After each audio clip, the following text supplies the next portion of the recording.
Welcome again. This is one of three key events for Women's History Month that's been organized, and not just by me, but by, I'd say, a whole group of individuals who, especially like Jason and Martha on our team, and Xavier, who's helped put this together. So thank you, everyone. So Innovation has a college and career readiness program. It's a school-wide program that focuses on preparing students for life after high school. Our goal isn't just to graduate students, but graduate students who can then be ready for whether it's college, vocational training programs, or be ready for careers. Our goal is so that they can have post-secondary success and be able to navigate different careers. So with that, a part of our program, which we're ramping up on, is career exploration. So I think that is something that all students need throughout high school. So panels like this, experiences like this, where they can really hear from professionals in the field and hear your experiences. And those stories go a long way with students. So we thank you. We also want to just shed light to a lot of the issues that's occurring right now, especially impacting women in the workplace. And we do hope that the conversation will be just about all of us discussing what needs to be done as well to make the workplace a bit more, I would say, equitable for women. So with that, I'm going to introduce and turn it over to Martha Sotelo. She is our college and career readiness counselor who works with her students, and she will kick us off. Great. Well, thank you all again for taking this time to join us this evening, and for the students, for the staff as well that are attending too. So I'm going to start off by asking the speakers, the panelists, just if you can please introduce yourself by sharing about your name, your role, and or the work you're involved in. Hi, everyone. First of all, thank you, Jason, for inviting me to this panel discussion. I always make myself available for the kids. We know they're the next generation. And thank you to everyone else on the panel. It's an honor to sit here with you this evening. And thank you to the school for having me. My name is Michelle G, and I am the CEO of a brand called Ebony and Jet. Google it. It may be before your generation, but we are a digital property that is committed to making sure that we bring history forth and that we document history for the Black community in a really smart, appropriate, respectful way. I'm Diane. I'm the CEO of RISE.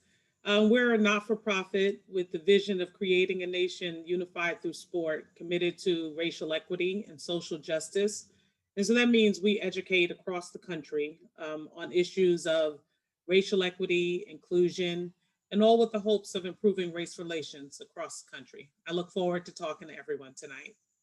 Hi, I'm Michelle Wansley Ford. I'm the Executive Director for the Center for Racial Justice and Education, which is based in New York, but serves schools and organizations across the country. Our mission is to support educators, administrators, activists, and advocates in disrupting and dismantling racism wherever students learn. We work with schools that are in the public school, the independent school, the charter school spaces, pre-K through 12. We also work with higher education institutions to do this work. Very flattered and honored to be on this esteemed panel, and look forward to your questions. Hi, everyone. My name is Tanae Howard, and I am the Executive Director at Sadie Nash Leadership Project. Our mission is to empower and equip young women and gender expansive young people of color with to be agents of change in their lives and in the lives of their community. We want to equip them with the skills needed to live lives committed to joy and liberation, which is, it's really an honor to do that work every single day. And I'm an educator by trade. I've been a teacher, I've been an after school counselor, and I'm really excited to be in this role, leading an organization I really care for deeply. And I'm really happy to be here with you all and look forward to hearing more from all of the young people out there. So happy to be here. Thank you. Okay, well, Tavani's getting that set. Hi, good evening, everyone. Thank you to Tarina, Martha, Jason, Xavier, and all the folks involved for putting this panel together. And thank you for having me. Looking forward to the conversation and really honored to be here along these other fine ladies and panelists. I'm looking forward to learning from the panelists as well. So I know we're in for a real nice treat this evening. I work at American Express, where I'm responsible for our digital products, as well as our partnerships that we've been striking over the last few years with really leading companies that are coming out of Silicon Valley and other places to kind of forge a kind of a marriage between small and middle-sized companies and American Express to drive value for our business segment. And I'm also honored to be the board chair for innovation, and I look forward to being on this panel today. So thank you. Thank you. Hi, can everyone hear me now? Yay, success. Yes. If anyone wants to know what success is, it's making it through Zoom. Hi, everyone. Good evening. My name is Tavani Perez. I am currently working with Mizuho America Services, and that's a Japanese banking company. I work in the finance field in accounts payable. And I'm going to put it out there. It's not as boring as it seems. There are exciting moments, sometimes a little too exciting, but I'm super excited to be here, especially with the list of ladies that are on this panel. So thank you. Great, thank you all. So we will begin with our first topic, which is around leadership. You'll probably hear a lot of innovation staff say leadership through innovation. Much of the work that we're doing is preparing our future leaders. So with that, what does leadership mean to you, and what is your leadership style? What are some characteristics of a good leader? So I think question. Thank you. It's from Michelle G. No, that's okay. Again, I'm Michelle G, and I am the CEO of Ebony and Jet. The first thing that I want to say is that leadership is not assigned, leadership is taken. And I say that because as young people, we oftentimes wait for people to assign us roles or projects or things. And I found out through my 30 plus career, a little Black girl from Oakland, California, that nobody was going to give me a leadership opportunity. I don't care how hard I worked. I don't care how many things I did amazing. I built BET Her. I've written 3 books. I have an honorary doctorate, and they still question my ability. So I'm going to tell you, don't wait in line. And the reason that you go to the right school is because innovation can help you pass up the line and become a leader, right? And you have to build your own leadership, build your own brand.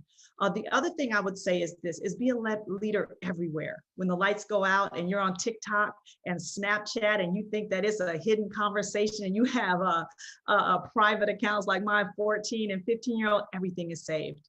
And there have been times that people were leaders in their academics and leaders on their bio, but they weren't leaders when the lights went out, and they weren't leaders in social media. And those are opportunities I could not hire people.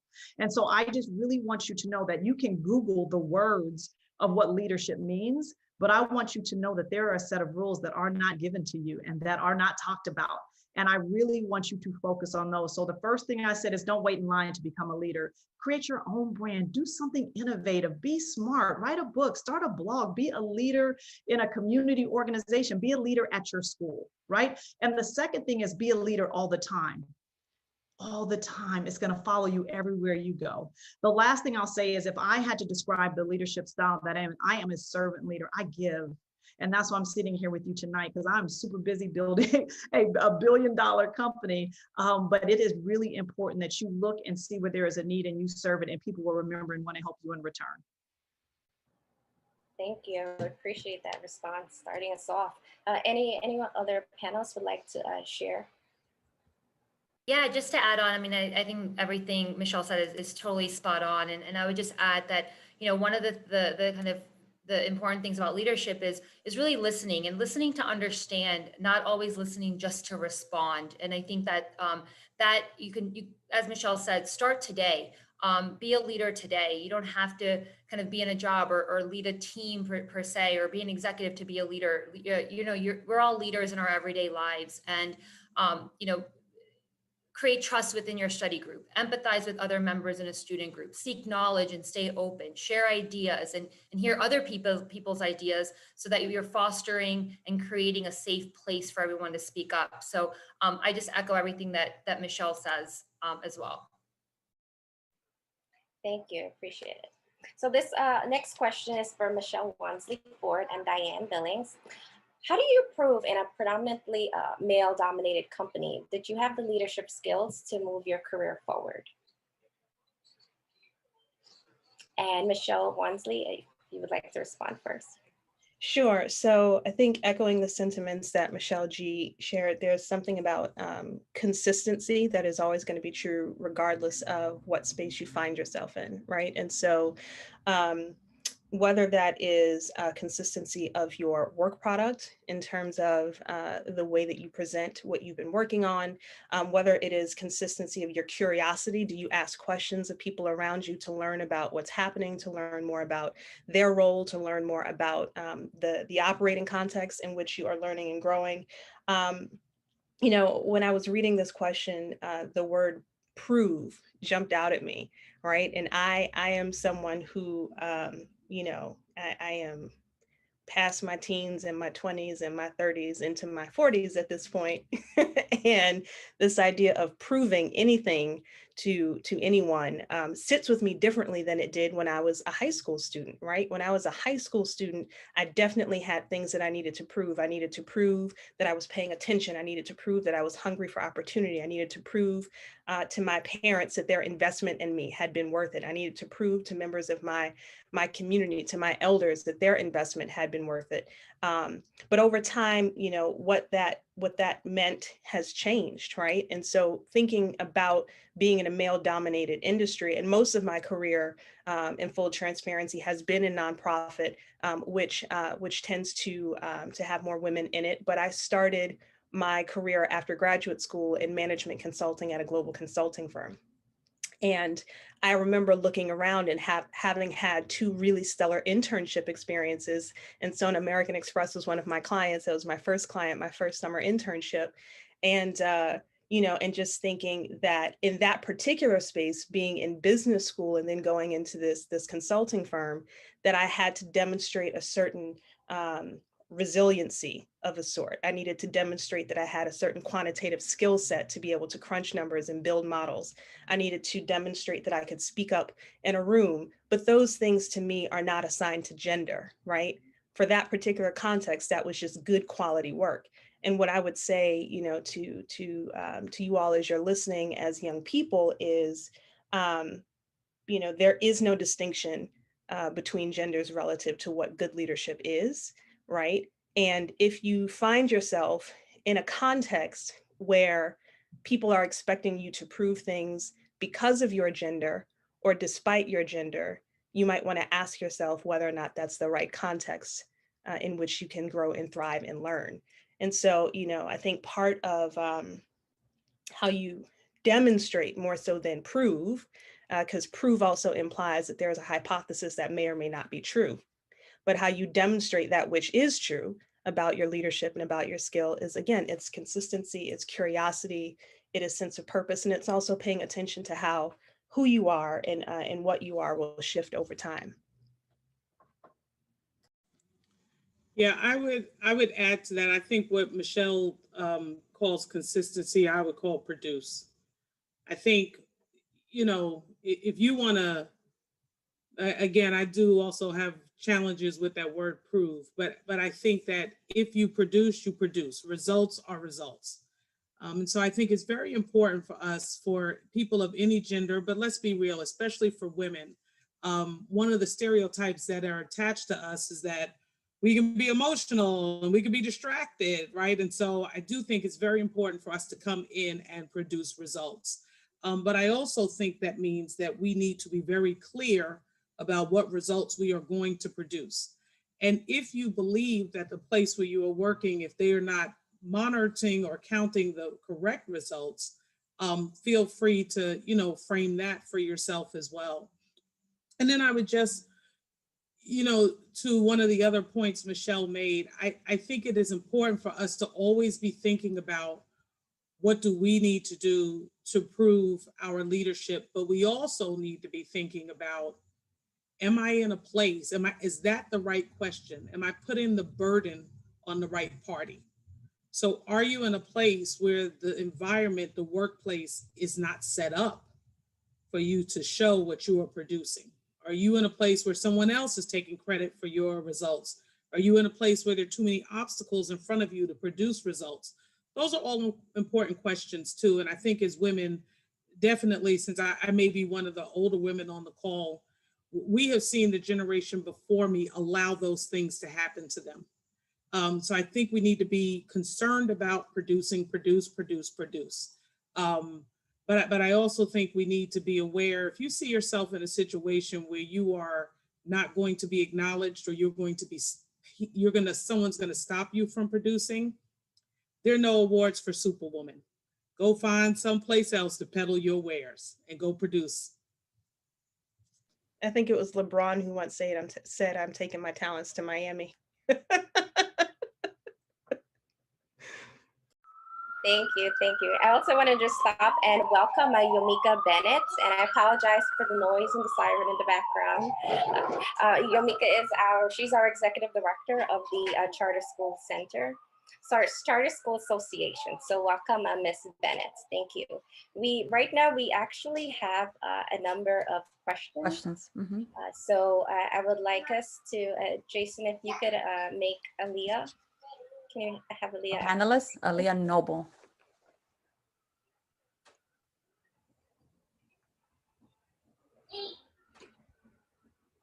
Okay, Ms. Noble, so you can ask your question. Can you hear me? Yes, we can, Aaliyah. Okay. My question was for Miss, I don't want to mess up your name, but is it Tanae. Tanae, my fault, I'm sorry. So Okay. my question was, what had driven you to work in your field of work? What encouraged you to go into that field? Thank you, Aaliyah. That's a really great question. And I've actually been reflecting a lot on that this week because I earlier this week, had a conversation with a mentor of mine who was a mentor from when I was in high school, excuse me. And she was just sharing with me some of her reflections about who I was at that point in time of my life. And, and what she said was that she was like, you always just wanted to, make things right. You always had this sense of justice, of equity, like you believed in that. And I mean, I think a lot of young people believe in that. And some of you may have that sense in yourself, right? Like you do care about justice and you care about the world that's happening around you. And you really want to make an impact on that world in a positive way. And I think that as I thought about what she said, I really thought about how that had driven me. And my particular skill and talent is also that I'm a relationship person. I really like meeting people and talking to them. I love, kind of being in the classroom with young people and engaging in that way. And that's something that's always been a part of kind of who I am. And so I think that sense of really wanting to kind of make the world a better place, and then understanding the way that I did that well, which was in relation to other people, enable me to kind of create the path that I did, as an educator and now as a leader, kind of at an organization whose job is to really support young people in the work that they do and the work that they want to do. So I think, being able to have mentors who help me to see that, as well as a real dedication and belief in, or an understanding of myself and understanding of what drove me, I think was what enabled me to be, to kind of get to this place. So I hope that answers your question. Yes, it did. Thank you. Nay, since you mentioned mentors, could you share what strategies would you recommend for attaining one? I think that there are always opportunities to both be mentored and mentor others. I think that, I feel very lucky to have one of my first mentors on this call as well. You know, before everyone got on, Michelle, Jason, and I were talking about the fact that Diane was a mentor to us when we were in high school. She was one of our college counselors and really guided us, not just in what she believed that we could do, but in her example, right? Her belief in herself, her dedication to the communities that she was a part of. And so, you know, I think that has stayed with me and serves a really important part of how I see my own kind of mentorship of younger people. But I think your peers can be mentors to you. You know, I think that there are mentors all around us. And so it feels, you know, one of the things that feels really important, and I think Michelle Wansley mentioned this, but is to continuously be curious, ask questions of folks of kind of how they processed, you know, kind of experiences that they may have had, how they got to the place that they had, how they made the decisions that they made. I think it's important to kind of ask those questions of lots of folks around you, because I think that those ideas about how it can inform what you decide to do in your own life, you can find it all around. So I think that is an important thing to kind of realize. Mentors can be peers, mentors can be older, mentors can be younger than you as well. But that curiosity is important. Great, thank you. I So think we have I just another. wanted to add on to the mentorship question, because it's a really good one, and it's one that actually we talk about a lot at American Express. I actually coordinated a mentorship program for some of our global employees, and some of the things that came up was just, you know, how do you, if you are going to seek a formal mentor or establish a relationship, you know, with somebody that you're looking for career advice or just for kind of guidance, you know, life advice, et cetera, just to always keep in mind kind of rules of engagement. So, you know, as you find a mentor, you know, what are the goals and objectives that you want to establish up front, and how do you want to think about, you know, check-ins with that mentor? What are some of the topics that you would like to discuss? What would you like to get out of that mentor relationship? And I think that's important sometimes to define, because you know, especially if you are seeking more of the formal kind of mentorship, because that way the mentor can, you know, can provide guidance and advice accordingly based on what you're looking for. Not every mentee is looking for, you know, the same thing. And I guess I would also just say is that what I found really interesting through this program in particular is that, you know, mentor-mentee relationships are rather fluid in the way that mentors also learn from mentees, right? So I'm constantly learning from young people, and I find the relationship to be just as beautiful both ways. So don't underestimate what you can also bring to a mentor-mentee relationship as a mentee. thank you, Sona. So for our next question, I wanted to share, so at Innovation, we will raise awareness on so many issues. Of course, this month is Women's History. So could you discuss what are some of the challenges that women face in business and the nonprofit sectors? Like, what would be some of the stereotypes of barriers that you've had to overcome in your career? And this question is more for Tavani and Diane, but of course, anyone else can jump right in. Thank you, Diane. I think the challenges, or at least the challenges that I've seen in my experience, is that, and it was mentioned before, you know, for women who come into the workplace, a lot of the time we're seen as emotional. We're unable to articulate or express ourselves. And when we have, it could be a conflicting moment that we're passionate about. Sometimes it seems as though we're complaining, and it's not a complaint. We're bringing a very important case up front and attention that needs to be, you know, viewed. Sometimes when a male is bringing up the same perspective, the same topic, it's, you know, they're a go-getter, they're looking out for the best interest in the company, they're coming up with these bright ideas. Let's listen to what this person has to say. And at times, you know, you being a female in the same environment, trying to bring up the same point, it's kind of frustrating to see that your view is not being seen as what's the word, passionate, or that you can't attend it without bringing emotions. It's not emotions. And yes, sometimes the things that you are passionate about have emotions involved. But when you're trying to bring over a topic and when you're trying to make something better, it's not that you're emotional. It's just that for you it's important and you want to shed light on the topic. So for me, I just feel like that's been a struggle that I've had. How have I overcome it? Even I know that's not the question you asked. At the end of the day, I think what's important is knowing your environment, knowing what the end goal is, what you're trying to improve and make better. I think as long as you can, if you can prove what you know and that you have an understanding of what you're trying to achieve, your knowledge would speak for itself. Okay, so it doesn't have to represent that you're a female, and it doesn't have to represent that you're a man. I think when you have an audience that's looking at male versus female, I think it's time to stop right there and say, you know, this is what I know, this is what needs to be addressed, and this is how we can get there. Don't just, you know, make a complaint about something, but also present ideas on how you can improve upon those particular areas.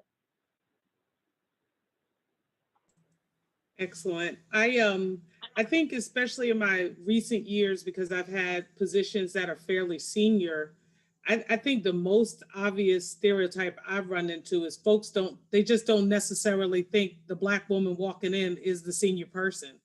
And so I always tell two funny stories. When I was working in the mayor's office, and I was pretty senior there, and one time I walked into an event at the US Open, and someone said, no, this seat is safe for the mayor and you know, the person that's with him. And I literally was just, I stood there for a second trying to figure out, how do I nicely tell this person they're confused? And then Mayor Bloomberg did it for me. He was like, I don't know who this man is, Diane, please sit down. So, but I've also had events where, you know, definitely in the male dominated space, I had to do a lot of meetings with the police department, fire department, Office of Emergency Management. And at one event, one meeting, literally, I let people talk for 15 minutes because they were waiting for the mayor's person to come in. And no one thought, oh, maybe it's that Black woman that we don't know who she is. And so I sat there and used the time to answer emails and, you know, catch up on my work. And then I ran the meeting that I needed to run and left. So definitely deal with stereotypes all the time. People have preconceived notions about what leadership looks like. And so I thought, you know, that's the world we live in. For me, I feel like my responsibility is to show up, to be as inclusive as possible, and to do my job. Back to that statement I made earlier about produce results. And then I think the other things are for folks to work through. There was a great question in the chat, you know, asking who inspired us to endure these challenges. You know, I would say my immediate inspirations are my mother and my grandmother. I tell people all the time, I think my grandmother I'm maybe now becoming as smart as my grandmother. And my grandma was a maid all her life, right? Like, I truly believe education equals freedom. I have formal education, so I get to choose what I do for a living. And so I think I have the opportunity to choose. By grace and mercy, I have the opportunity to choose. So, you know, I work through the challenges. I do what I came to do because there are people that I think might have been smarter than me, might have been better than me, that were not availed these opportunities. So I'm going to get at it. So those are the folks that inspire me the most. Can I just add some context to the back end of that? The one thing I'll say about being a woman is that we are the most sought after consumer in the world. And a lot of time we don't own our power. We don't know that we watch more television, more screens than anybody, that we are the architect of every movement that has happened, and that we are so attractive, and we don't take that to the table and own our stats and know our power through the fact that we're a more valuable consumer than employee. And so I've always owned and known all my stats. I bring context to every meeting. We're the fastest growing entrepreneurial segment in the world. And so sometimes when we just lay out the statistics of who we are, we bring relevance and context to the room. Thank you. Anyone else, or just around who inspired you just to endure the challenges that you have? I would like to respond. I'd like to add a comment to that. So the person that inspired me the most in my life, I have to try to say without getting, so I get emotional for this part. I didn't have the opportunity to be raised by my mother. I had, and I don't want to say better, but I had someone who was stronger, who was able to fulfill that role for me. And she's my guardian. You know, we were blood related as cousins, but she took upon the opportunity to guide, lead, love, nurture, and give me the principles that I need, that I have today, that make up the embodiment that I am right now. She did this at the very young age of 21. Not a lot of money, not a lot of real support. And the fact that she was willing to take me and and my sister as well, and my sibling, and just lead, move forward, and be the strong woman that she is today. She's the one that inspired me to do better and do more, and just never give up, and to just using this as an example, like today being on the panel, just come out of my comfort zone and just continue to do better and do more. Not to let anything limit you, because you can do more. Your sex shouldn't be the reason why you're limited. If you're limited, realize your limitations are yourself. You put yourself in that position. But I say my strength, my inspiration comes from her. I would love to chime in, just because, like Diane, two of my greatest influences are my mom and my maternal grandmother. May they both rest in power. But Diane is actually one of the people that continues to inspire me most. Now, I say that not just to big you up, Diane, but yes, to big you up, but also because like my grandmother and my mother, Diane has always given very practical advice, right? And so it's not just, yay, you can do it, and you're so awesome, and all of that. It's also one of the things that Diane used to say, and I remember this so clearly: my ministry is the truth, right? So as we were talking about mentorship and sponsorship, you want to surround yourself with people who, yes, can inspire you, but not just inspire you through affirmation, but inspire you to interrogate your choices, right? And inspire you to really think about whether the choices you make are the right ones. The second example I will give of that is years after I started my career after college, Diane and I had a chance to be colleagues, and we worked together. And I had just applied to business school to go into the field of human capital. And I said, okay, I want to either go into human resources or be a human capital consultant, which is basically to consult to HR departments at different firms and corporations. And I'd submitted my applications and I was waiting to hear back. But a dear friend of mine, who some of us also know, Tisha, worked at a bank, and said, there's an opening in my department, in the HR department. If you want to come work here, you can interview. And I was transparent with those folks to say, listen, I would love to come directly into this space. And I'd gone through 2 rounds of interviews. And the day that I was supposed to have my final round interview, they called me and said, listen, you're a very strong candidate. Thank you for telling us that you've applied to business school. We think that you're going to get in. And when you get in, you should go. And, this was from a department that was largely staffed by Black women, right? So to get that feedback was not just about, choices, but it was also about vision. And I remember telling Diane, I was so disappointed. I was so sad. And, I got affirmation that it was honorable and of integrity, to be transparent. And also, if they're looking out for them and you're looking out for them, who's looking out for you, right? And so this idea of, even as we strive to be transparent and as we strive to do the right thing for other people, to also remember that we have a responsibility to ourselves and our visions and our dreams and our wellness. And so, to say that your ministry is the truth, and to balance your looking out for yourself as well as looking out for others. I thank you for that, Diane, who continues to be what I now call a friend to her, because I'm grown. But, you have to surround yourself with people who will tell you the truth. Thank you. Thank you. I appreciate that response. Next, I would like to Miss Yonika Bennett to ask her question. Sure. First of all, this is a wonderful panel. I just have a question. I just think that's important for young people. And my question is, what would you say to your high school self as a thank you for what helped to lead you where you are today? In other words, right, what did you do right as a teenager to help make it possible to be who and where you are today? This question is open to any of the panels. I can start. I know there was another kind of question that was similar to that I think Martha was going to ask around, what would you have done better or done more in high school? So I would say actually my answer is kind of both, would fit into both. But I think one of the things that I did, and I think I could have done more, but I do think that it helped me to answer your question, Yomika, and I think it's an excellent one, is I started having conversations with folks in different industries. I really wanted to learn. I think there's broad categories, right, that you hear about. You hear about, being a doctor, an engineer, or you hear about being an artist or a musician, or you hear about being in business like I am. And those are really nice broad categories, but there's all, those break down, in those industries, jobs break down, and there's a lot of interesting things that happen in those broad categories. And so I think it's really, and I did do some of this, and I think I wish I did more, but I just spoke to different people in those industries to learn more about their day-to-day. What does their day-to-day look like? What are they really focused on? How did they get to where they got to?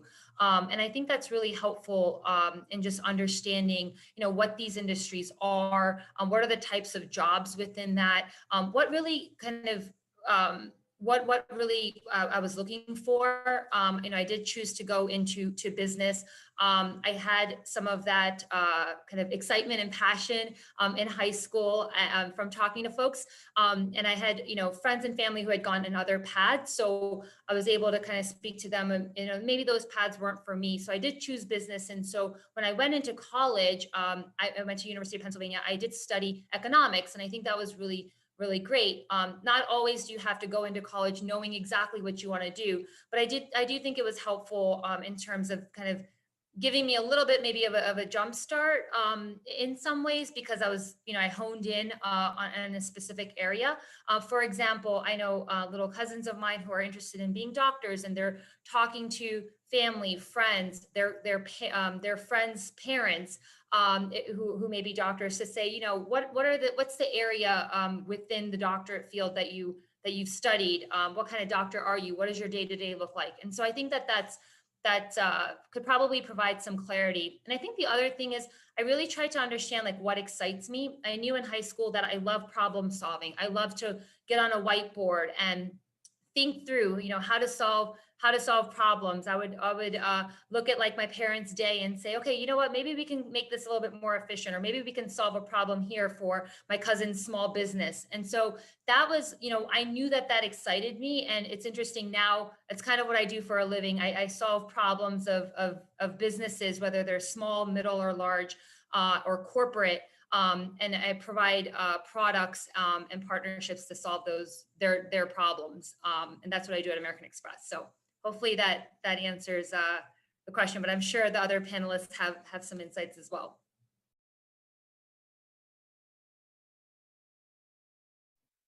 I can share really quickly that it's so funny. I feel as though in working with the young people at Sadie Nash Leadership Project, I get to see my high school self often, or a version of my high school self. And I think that one of the things that feels important is to to distinguish that there's your work in life and in the world, and then there are jobs that you're going to have. And it feels really important to always be committed to your work, right? And I think that from my high school self, like I said, I had, like Sona, a sense of the things that excited me, a sense of things that like really made me curious and interested me. I was always really, like I said, asking questions. And I think that that directly relates to the kinds of work that I've been able to do over the course of my life. Because I think that also jobs are, and I'm thankful that I got this message in high school, jobs are going to look really differently for y'all than they did for us and that they do for us. There are so many jobs that are, and there's so many career paths that haven't been charted as yet. There wasn't really any such thing as an influencer when I was in high school. That wasn't a thing because there was no social media, right? But I think that being really like telling my high school self, stay curious, stay committed to the things that excite you, explore those things more. Those are the things that I would say, because I think that helps you to understand the work that you're going to do in this world, not necessarily like the specific jobs that you're going to have.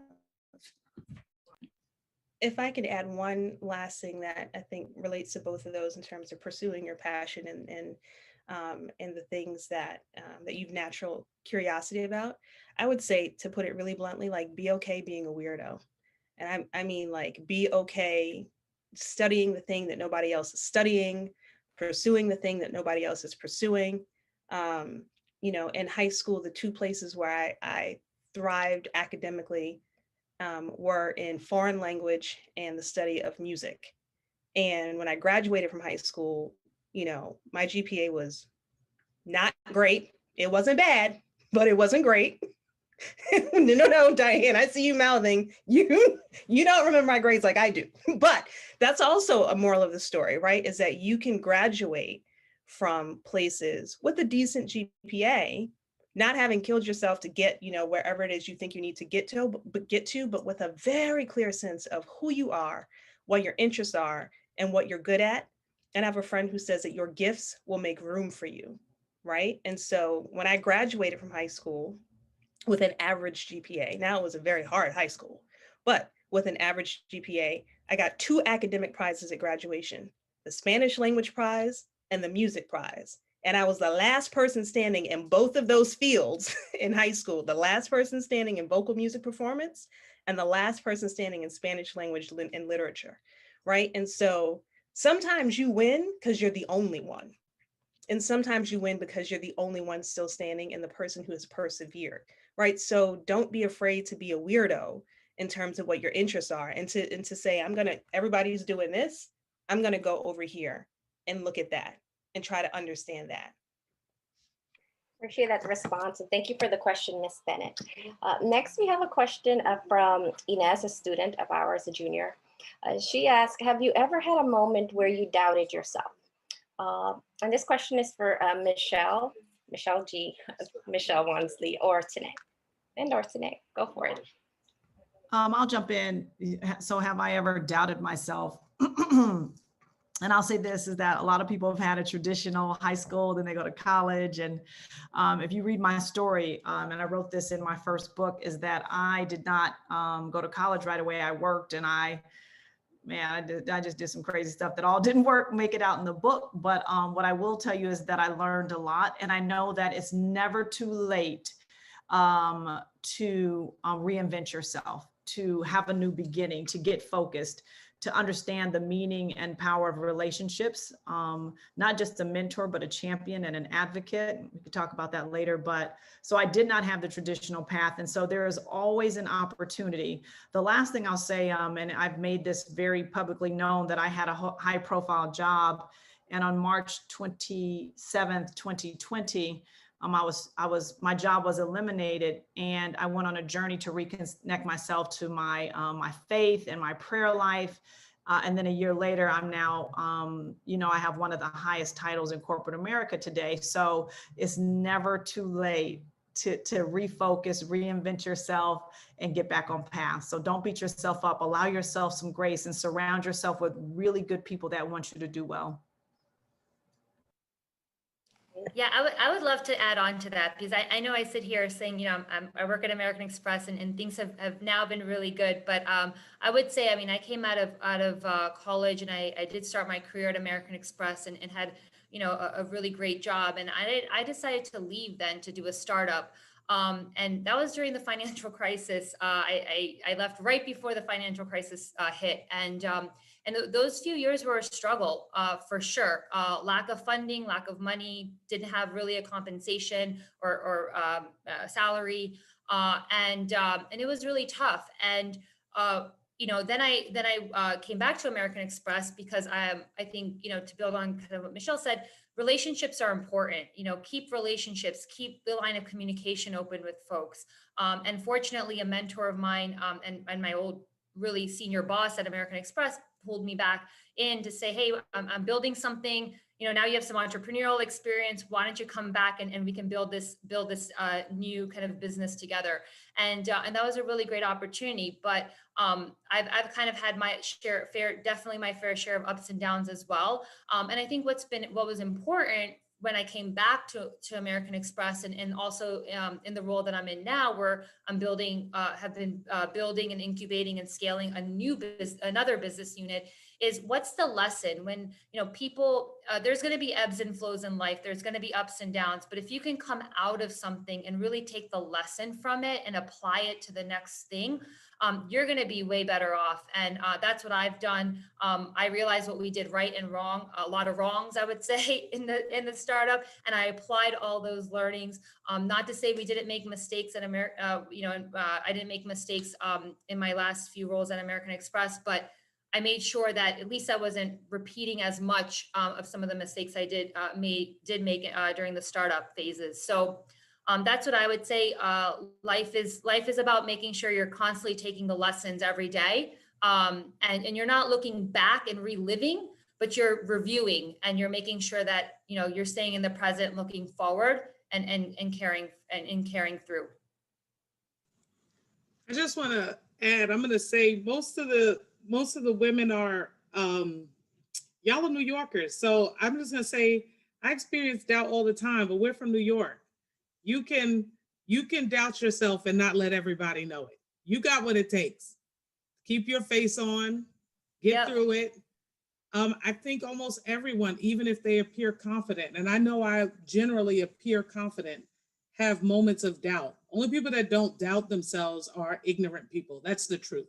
So I have moments of doubt, but I especially think for women, because you doubt yourself, every time you doubt yourself, you don't need to share it with everyone. And I think it goes back to the mentors and having the people around you who will tell the truth. Find yourself some folks that you can talk to and be vulnerable with, but doubt is natural. If you're not doubting yourself, you're not thinking. Thank you for that. I appreciate it. That's a great response. Next, we do have a question. Jason, can you make Melissa? I think Melissa was the last one, or some students too, Tarina. We have a number of questions coming. Yeah. Would you like me to make a panelist? Raymond?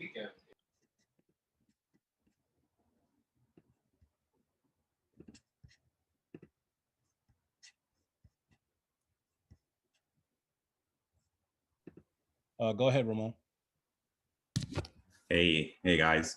My question is that there's a lot of sensitivity from the male ego about the dominant type of personality. And I think that young women are very aware of this right now, and that affects the way they might behave or perform, like in any sort of work situation. That being said, what is your advice to them when that fear kind of wells up inside of them in a work situation that would influence them to like taper down their personality? And if so, do you have any examples from your careers where you may have felt that? And how can we work to degenderize that dominant type personality that somebody like me is celebrated for and somebody like you all would be insulted for? And this question is to any of the panelists. It's a long question. It's a good one. I will start. This is a great question. I think it's challenging. I think it's one that I've answered over time. I was raised in a Pentecostal church, and for those of you that are familiar with that, there are very clear gender roles. But I also was raised in an environment, and most of us were, right? Like at this point, actually statistically across the country, you have more women-led households. And so we're raised in a space where women are leading in every way, paying bills, setting rules, and are expected to hold roles of subservience. So I don't say this to say that it is simple, it is hard, and it has been lifelong. But I do think for me, I go back to that religion. And I always ask myself, what did God have for me to do? I am dominant and I am bold and I am strong, but God made me that way and God made no mistakes. And so for me, a lot of times it is about being the me that I was created and reconciling that in the workplace and in other places. And it, you know, I think it's a personal decision that young women are going to continue to have to make. I think it's a little easier. I've got a daughter who is 19 now, and I feel like things are a little bit better, but they're still there and it's still challenging. But I think you got to figure out, who are you? Who are you meant to be? And be that, be that, be that.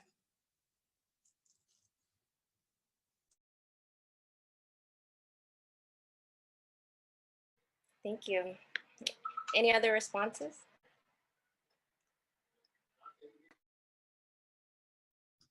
I'd like to add Sorry, a that one tiny hit note. home. Sorry. Yeah, that was great.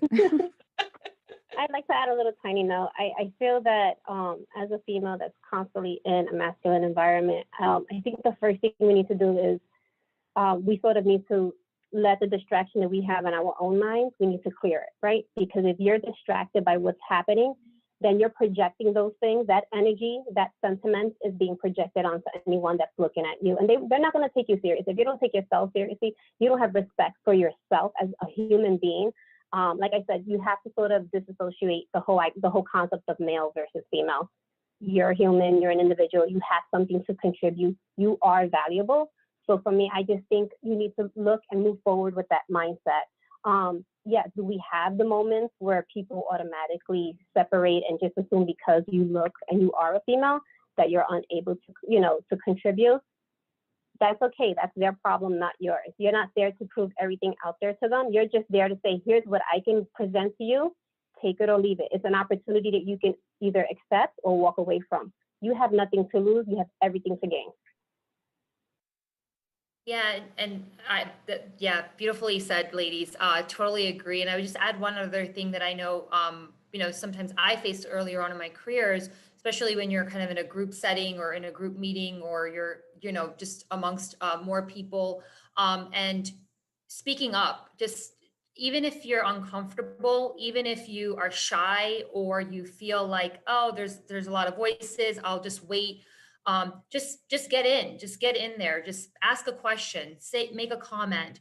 The more and more we do that, the more and more you all do that, you'll just feel more comfortable and it'll become more natural. So don't wait. I would say start today, and just always speak up. And it could be just, like I said, be a light comment. It could be a question. It could be something you're curious about. But as you speak up, the more and more you do that, you'll start to feel more and more comfortable, and you'll just, you'll just kind of naturally step up into that. Thank you. I appreciate your responses. Next up, we have a question from a student. Zamara, you could unmute yourself and ask the question.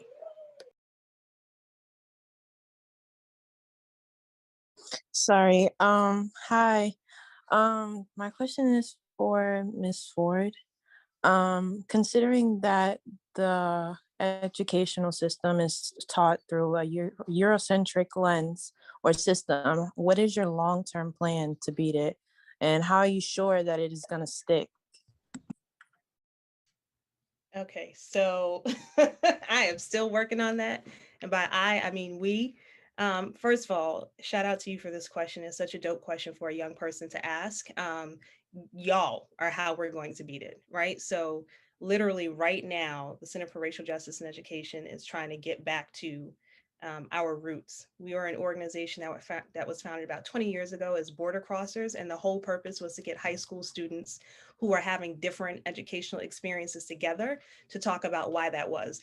Different experiences on the basis of race, to be really direct, right? So white students of color who were like, well, my school is like this and my school is like that. Well, why is that, right? So those conversations then provoked educators around them to want to be in that conversation, and then parents and caregivers and guardians of those kids wanting to work in partnership with educators to want to have that conversation, which is how we got to do training. right? And so, how we beat it is centering the voices of young people, right? There's a book that many educators and folks who support young people sort of hold as very sacred called The Pedagogy of the Oppressed, right? And it was written by a gentleman named Paulo Freire. And in it, he talks about how, education has got to shift from adults doing what he calls just like depositing knowledge into young people. I'm a grown up. I know what it's like. I have all the answers. I'm going to tell you how to be. And we have come to a place as a culture where we see that young people, Michelle G was saying earlier that women are leading movements, right? Increasingly, young people are leading movements, right? There's a movement that started over the summer online on social media. I think it was on Instagram called the Black App Movement, right? And that started with some kids in private schools in New York and in Atlanta, and turned into adults at art institutions and museums and banks and all kinds of companies asking the same kinds of questions. Well, why are things like this, right? And so when we talk about, how we're going to beat it, we collectively, adults listening to young people, right? You all are on the front lines of education. It is you who are physically in classrooms or online who are having to think about how to navigate your own experience, right? And so we beat it by listening to young people. We beat it by thinking about policies that take into account the lived experiences of the people in the education system, and not just the grown-ups, right? Not just the adults, not just the educators or the administrators. Practically, it looks like putting adults and young people in conversations together and having young people lead those conversations, literally facilitate those conversations to say, this is what we're observing. This is what our experience has been. This is what it's been like for the last year during COVID.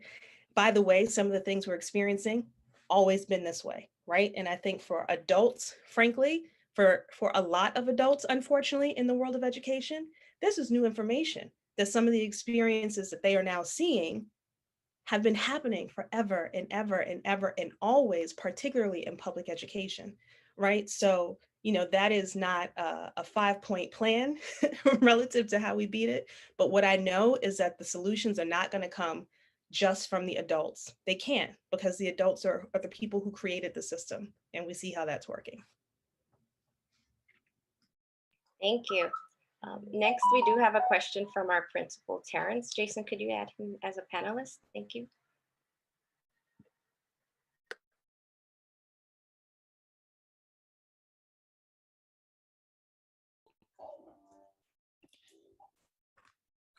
Hi, evening. Sorry, you might hear Goofy and Mickey Mouse in the background. I apologize. My son is doing his thing on the side. So just to ask this question, the conversation evolved since I had the question. So my parents, they've always told my brothers and I that because we're Black, we have to work twice as hard to get half as far. And minorities and marginalized communities, there's such a pressure, right, to perform and be successful. We're often not allowed the chances to fail, let alone to fail forward, as some other communities are allowed to do. But everyone fails at some point, right? So my question is, how do you deal with that pressure? All of you are immensely successful women. I'm certain that there have been some failures in your experiences to where you've gotten to now. So how do you deal with that pressure of not being afforded those opportunities to fail? And can you also share an example of a failure that you think is actually responsible for you being as successful as you are right now?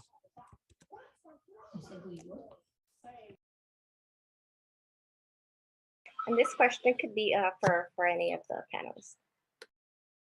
The first thing that I thought about, Terrence, when you said that is that I come from a Caribbean family. You grew up in Brooklyn. In addition to kind of saying you've got to work twice as hard, there was just a lot of pressure around, in my particular, lived experience, just there. Michelle Wansley Ford said this before, just like, we've made an investment, right? Like we have sacrificed. And I knew that. I don't think my family even necessarily needed to say that, but a sense of just like, there has been so much sacrifice. And I think as Black folks as well, just understanding like ancestrally, my ancestors have made a lot of sacrifices as well in order for me to be able to be afforded the opportunities that I have. But I think that when you are thinking about, for me, one of the ways that I've grown is thinking about leadership. I need to kind of make mistakes, reflect on those mistakes, and adjust and make better, and do better next time as we go. And I think that doesn't necessarily relieve that pressure, because I think there are so many pieces that are going at once. I think that story is always in my head, right? That story of like, you've got to do better, you've got to work hard. Folks, you sacrifice so much for you to be there. And that's not a wrong story. And I think to a certain extent, that's a part of who I am, that is a part of the core. But added on to that is that in order to build, what I've learned is that in order to be able to move forward, I've got to kind of make mistakes. I've got to understand it for myself. And there's opportunity in that, right? There's opportunity in not getting it right the first time. There's also opportunity in creating your own right? And perhaps it's a mistake that enables you to see a path forward that, that wasn't there before. So I think that one of the, part of what I'm saying is that that story for so many of us exists, and I'm not going to erase it because it is a central part of who I am. And it served very useful in different parts of my life. But on top of that story, there are other stories, right? There are other stories about how I move forward. I'm able to learn and grow every day about how to continually be a better human being and a better person in this world. And so I think that that's important to know. There's no, as Chimamanda said, there is no single story about you, about your life, about the way that it's going to turn out. And I really appreciated Michelle G saying that before as well. Like there's always an opportunity to recreate and adjust and reflect and learn and grow, right? You've got to make sure that is always a piece of how you are seeing yourself, in addition to understanding kind of what got you to that place. I just love to throw in there on the back end is that in our community, it's not really promoted, but listen, if you need help, like get help. If you need to speak to somebody, you need counseling, mental wellness in our community is really important. And we know that we are under attack in so many ways. And so, listen, my whole family has been through some type of therapy, kids, me, husband, and I'm not ashamed of that, and nor should you. So I would seek out help. I would find a trusted person when you feel overwhelmed, because we are required to do 200% still today to get 100% of the credit. That hasn't changed. And I don't see it changing any time in the future. I always say the person working the hardest does not get the promotion or the best opportunity. It's the person working the smartest. And so, yeah, don't be ashamed to reach out and say, listen, I'm struggling and I need help. And, I have my prayer circle every morning, that I have a place of solitude that I can go and start my day off with thankfulness, right? And you have to find what that path is for you. If I can just pop in super quickly. So Tanae, you said something earlier that really resonated with me around, it has taken you time to distinguish between your work and your job, right? And you can never fail in your work, right? There is no such thing as failing in your work, because, as Diane was saying earlier about this idea of being dominant, it's funny because we had a conversation about that a couple of weeks ago about having a dominant personality. But when you are rooted in what your gifts are, which is typically what people tell you, oh, you're so good at that, right? If you can't self-identify them, just pay attention to when people say you're so good at that, or pay attention to the things that people ask you to do over and over again, right? Those are your gifts. Those things make up your work, right? If you are really organized, if you can help people get their assignments together, if you are really good at cheering people up, that means that you inspire folks and you are able to make them laugh, right? If you have to pay attention to whatever that looks like for you right now, and then know that will continue to be a gift for you over time, right? Now, when you start to get these jobs, right, the thing you do for your job may not be your work.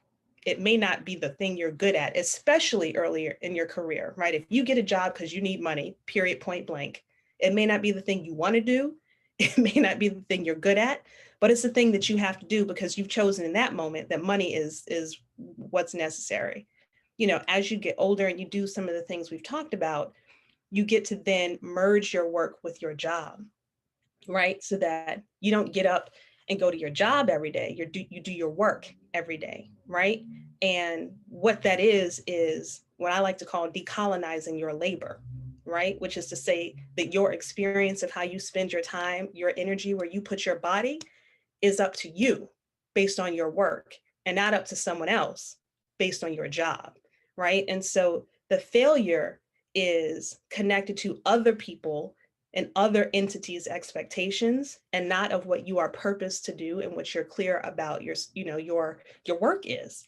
Now that's not to say, especially as I'm talking about being early in your career, failure will happen probably when you are early in your career or sort of doing some of your earlier jobs. And they will also happen when you are doing something new, right? Or you're in a context where you don't know the people or you don't know how they're going to respond to something. And in that case, you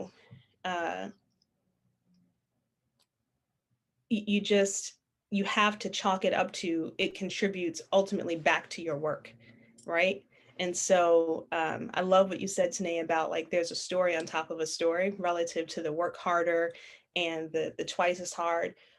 But part of that comes from our elders whose work was colonized, right?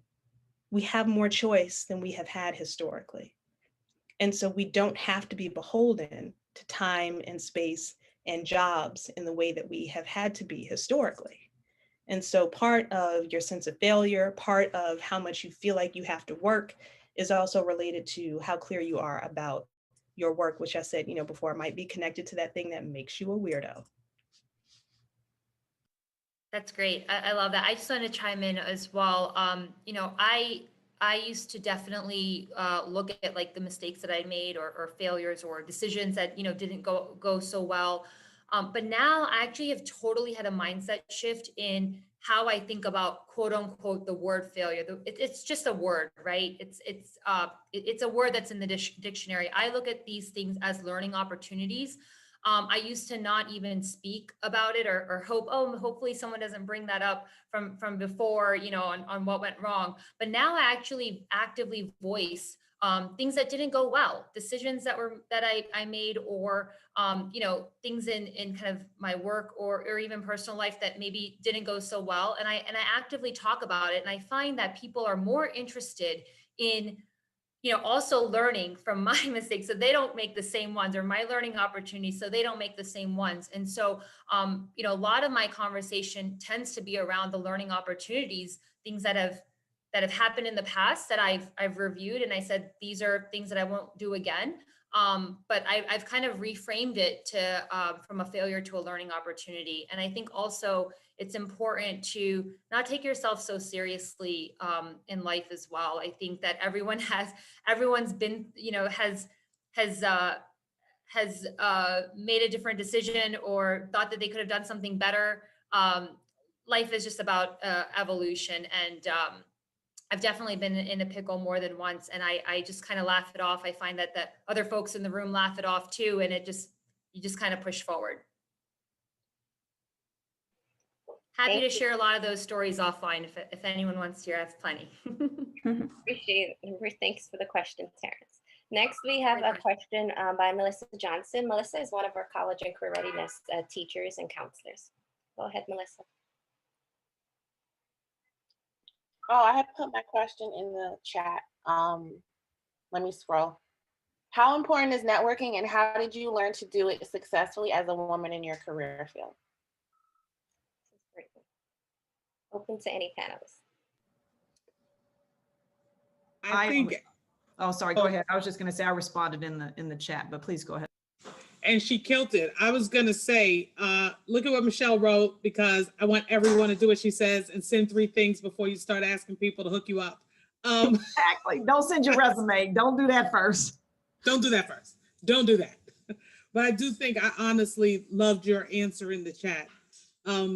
The one thing I would add is I think as I've gotten older, networking has been incredibly important. I believe my first jobs I got primarily because of my efforts.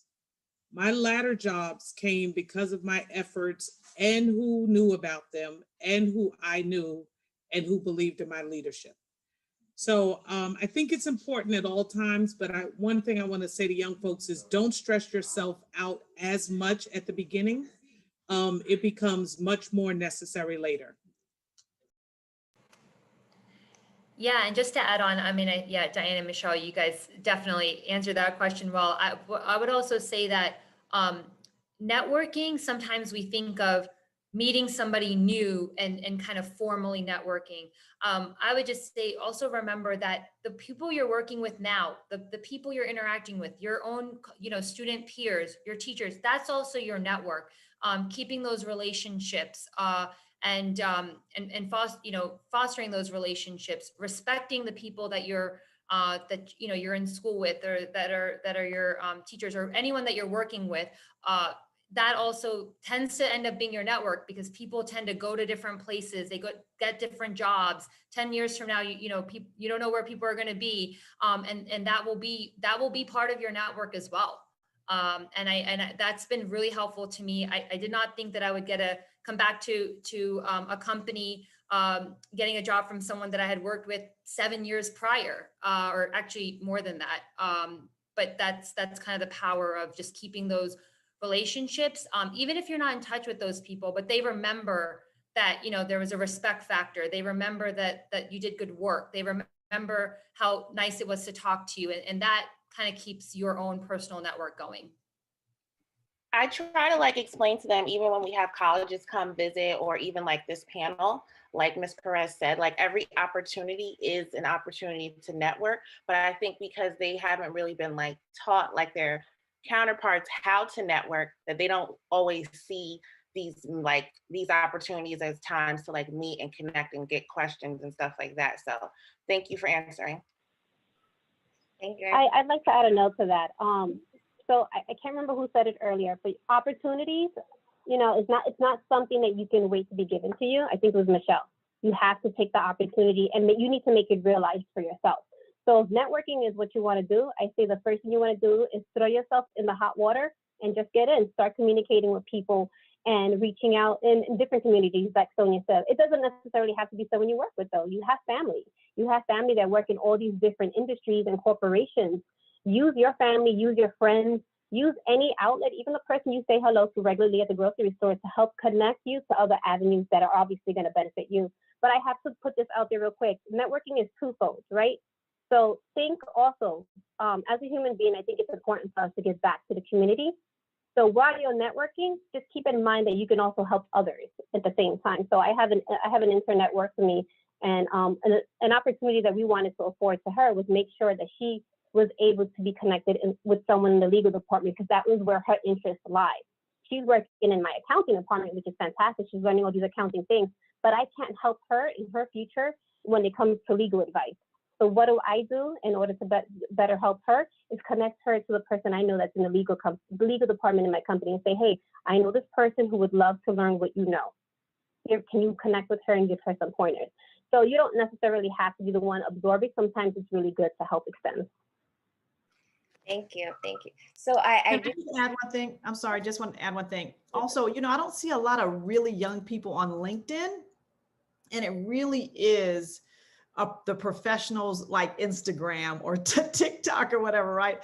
You got to set up accounts. You have to use that tool. It's because those are the folks that you're going to want to, set up a profile, have someone help you. The other thing I would say is, so many times people overlook the people that answer the phones, that sweep the floors, that deliver the mail. When I tell you that they have the most information in the building, you cannot get to me unless you go through my assistant. And if you're rude to them, you'll never speak to me. And so understand that power is not tied to title or clothing or where their office is or all of that. Sometimes it's just the regular people that are gatekeepers and that are invisible to the common folks, and people walk by every day. So when I tell you I'm a servant leader, I speak to everybody. I leave a tip when I stay in a hotel room because those people hear and see everything. And I have empathy for that. And I respect that that is their station, that's their work, and they're really good at what they do. And I respect all people, and you have to do the same thing.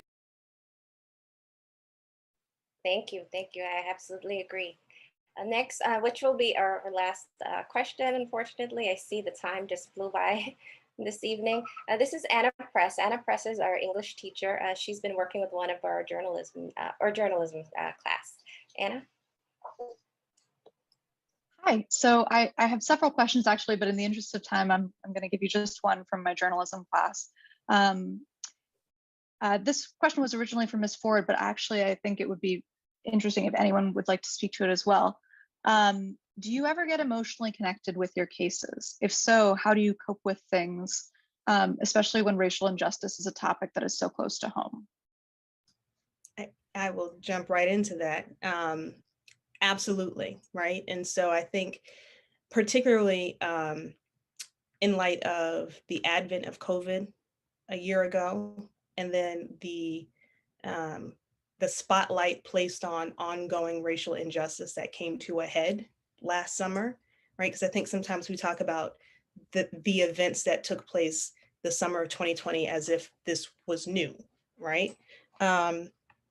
Because of those things, you can imagine that that the Center for Racial Justice and Education just saw a spike in interest in terms of how do we have conversations about race.